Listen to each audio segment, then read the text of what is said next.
सो hey guys, मैं शुभम कौशल और आज की इस वीडियो में यार हम बात करेंगे सेल्फ स्टडी के ऊपर। मैं आपको कुछ टिप्स दूंगा जो आपके काम आ सकती हैं सेल्फ स्टडी करने में।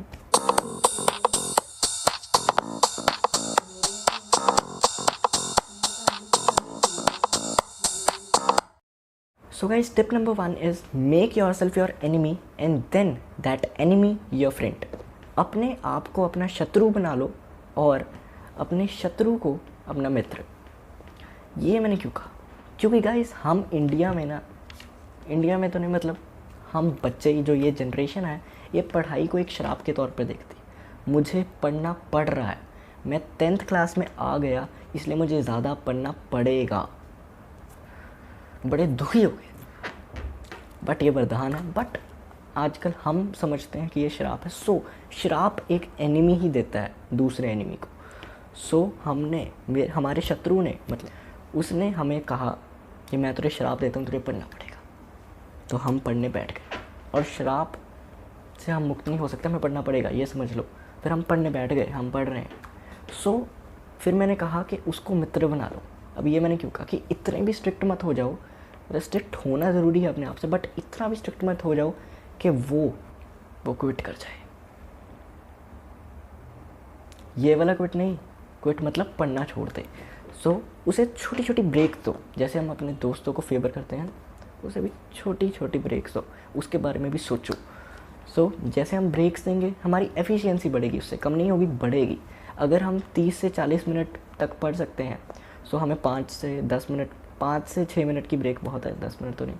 अगर हम 1 घंटा या 1 घंटा 30 मिनट या ऐसा कुछ रेशो में पढ़ रहे हैं, तो हमें 10 से 15 मिनट की ब्रेक चाहिए।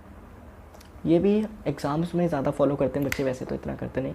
सो आप अपने हिसाब से टाइम टेबल बना सकते हैं। टाइम टेबल बनाना बहुत इंपॉर्टेंट है। इसी के साथ हमारा सेकंड पॉइंट शुरू होता है, that is try making a time table. India में मोस्टली बच्चे क्या करते हैं कि कोशिश भी नहीं करते टाइम टेबल बनाने की। पहले इसे बहुत बोरिंग, इसे बहुत मतलब टफ समझ के छोड़ देते हैं कि, और वीडियोस देखने लग जाते हैं the best alternative to time table. अरे पहले ट्राई तो करो, आपको एक्सपीरियंस तो होएगा कि उसमें क्या क्या अच्छी चीज़ नहीं है, क्या क्या डिफ़िकल्टी आ रही है मुझे, जो मैं रिप्लेस करना चाहता हूँ। तभी तो आप उसका अल्टरनेटिव देखोगे। अगर आपको पता ही नहीं है कि हम कहाँ खड़े हैं, तो आप उसकी ऑपोजिट जगह कैसे बता सकते हो?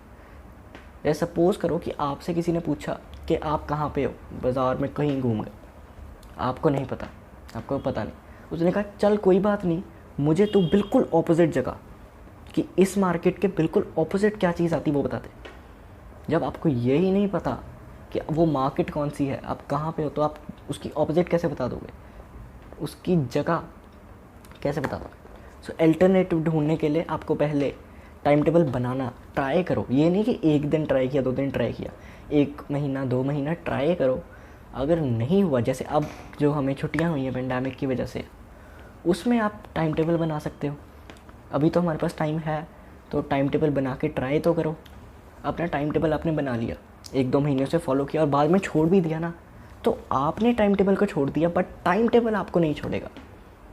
क्योंकि आपको पता होगा कि मुझे, जैसे पहले 3-4 हफ्ते थोड़ा मुश्किल होगा, क्योंकि आपको पता नहीं है कि आपकी एफिशिएंसी क्या है। आपने कभी टाइम देखा ही नहीं था इससे पहले कि इतनी देर में मैं क्या कर सकता हूँ। सो अब आपको पता है कि टाइम टेबल में, जैसे आपने रखा था 5 से मैं 6, 1 घंटे में इतना कुछ कर सकता हूँ, जैसे आपने एक पर्टिकुलर चीज़ रखी थी। अब वो फ्यूचर में आपको काम आएगी। अगर आपको पता है कि इतना टाइम है मेरे पास, तो मैं इसमें क्या रिवाइज़ करूँ, तो आप वो चीज़ निकालोगे, रैदर दैन कि आपको सोचना पड़े कि क्या करूँ, क्या जल्दी हो जाएगा। आपको पता है कि इस टाइम पे कौन सा सब्जेक्ट या कौन सा कंसेप्ट जल्दी हो सकता है। सो टाइम टेबल बना के तो देखो, बाद में चाहे छोड़ देना 1-2 महीने बाद। क्या टाइम टेबल में हमें एक एक्स्ट्रा टाइम निकालना चाहिए मोबाइल यूज़ करने के लिए। इसी के साथ हम अपनी नेक्स्ट टिप पे आते हैं, दैट इज़ मोबाइल फ़ोन की रिंगटोन्स। सो यार, सॉरी फ़ोन आ गया था। सो आपको क्या करना चाहिए, बेस्ट चीज़ जो आप कर सकते हो, कि जब आप पढ़ने जा रहे हो ना, किसी पर्टिकुलर टाइम के लिए आपने सोचा कि मैंने 2 बजे से 3 बजे तक पढ़ना है, या 2 बजे से 2:50, या जो भी टाइम आप फिट कर रहे हो उसमें मैंने पढ़ना है, तो क्या मैं फ़ोन साथ में लेके जाऊँ? मैंने उस चीज़ की केस स्टडी करनी है, तो मुझे फ़ोन तो चाहिए। सो मैं क्या करूँ? सो इस क्वेश्चन के जवाब में मैं कहना चाहूँगा कि आप अपना मोबाइल अपने साथ मत लेके जाइए। कोशिश कीजिए जितना अवॉइड हो सके आप रखिए, या तो उसे स्विच ऑफ कर दीजिए या म्यूट करके साइड पे रख दीजिए, और इंटरनेट ज़रूर बंद कीजिएगा, क्योंकि जब नोटिफिकेशन आएंगे ना, हम कहाँ से कहाँ पहुँच जाते पता ही नहीं लगता।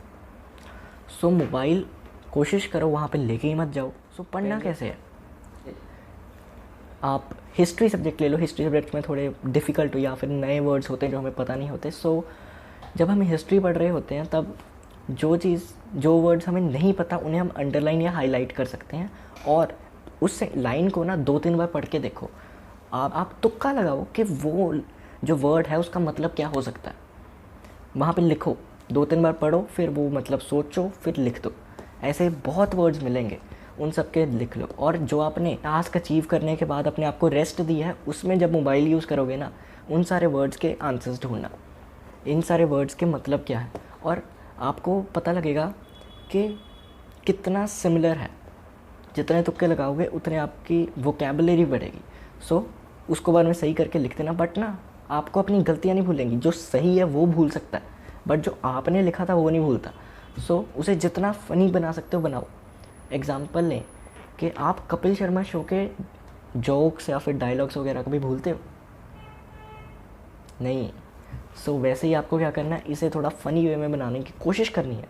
ये नहीं कि उसको पूरा टाइम लगा देना है। एक तो हो गया कि आप अपनी ब्रेक में वर्ड्स के मीनिंग समझ सकते हो। दूसरी चीज़ आप क्या कर सकते हो कि जो चैप्टर आपने अभी पढ़ा है ना, उसे अपने मोबाइल पे यूट्यूब हो गया, गूगल हो गया, बाईजून्स, टॉपर, अनअकैडमी, बहुत होते हैं ऐप्स, उन सब में से किसी में भी जाके वो कंसेप्ट को फिर से समझो।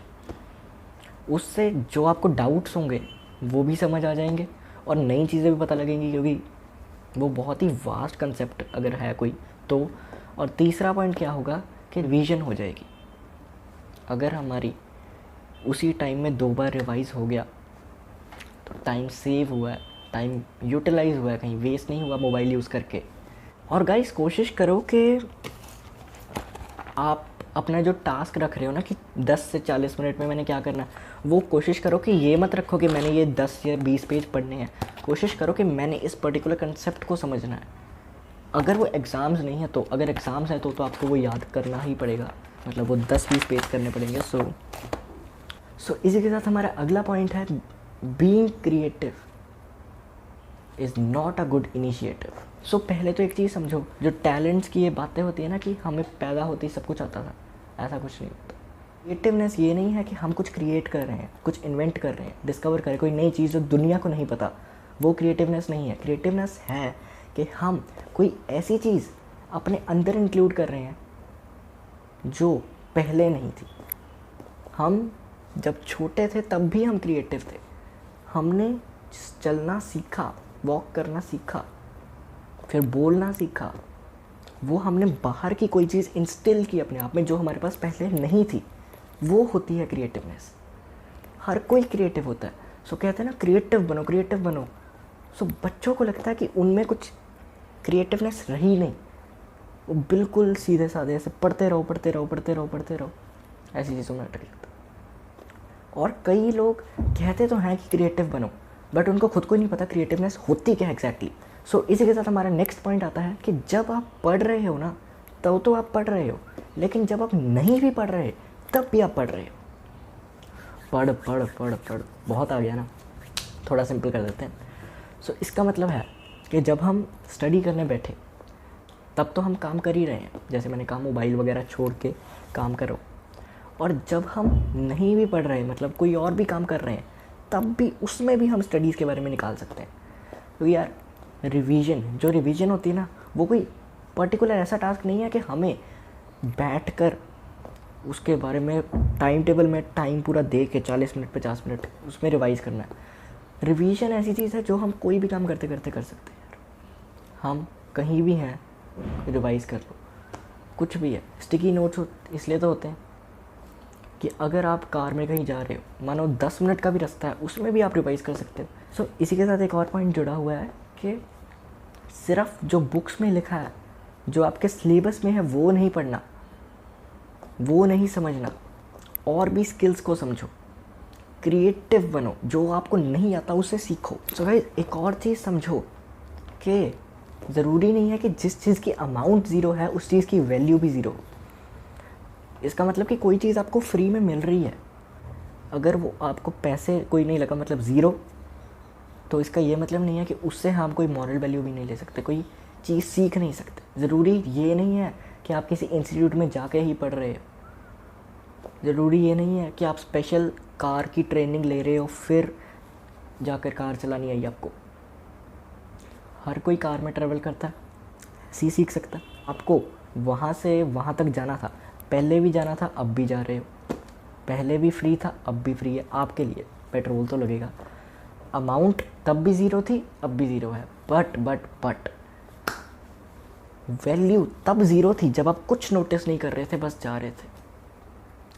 अब आप नोटिस कर रहे हो उस चीज़ को, उनके पैरों क्या हो रहा है, आपने उस चीज़ से भी कुछ सीख लिया, तो उसकी वैल्यू ज़ीरो नहीं हुई, उसकी वैल्यू बढ़ गई। सो अगर कोई कंफ्यूज्ड है कि स्मार्टली काम कैसे करें, स्मार्टली लर्न कैसे करें, रिवाइज कैसे करें, सो वो नीचे मेरी वीडियो का डिस्क्रिप्शन में लिंक दिया हुआ है, आप जाके देख सकते हैं। और इसी के साथ ये वीडियो ख़त्म होती है। सो मैं कुछ ही दिनों बाद फिर आऊँगा नई वीडियो लेके, थोड़ा बहुत सिखाने और बहुत कुछ सीखना। नमस्ते, जय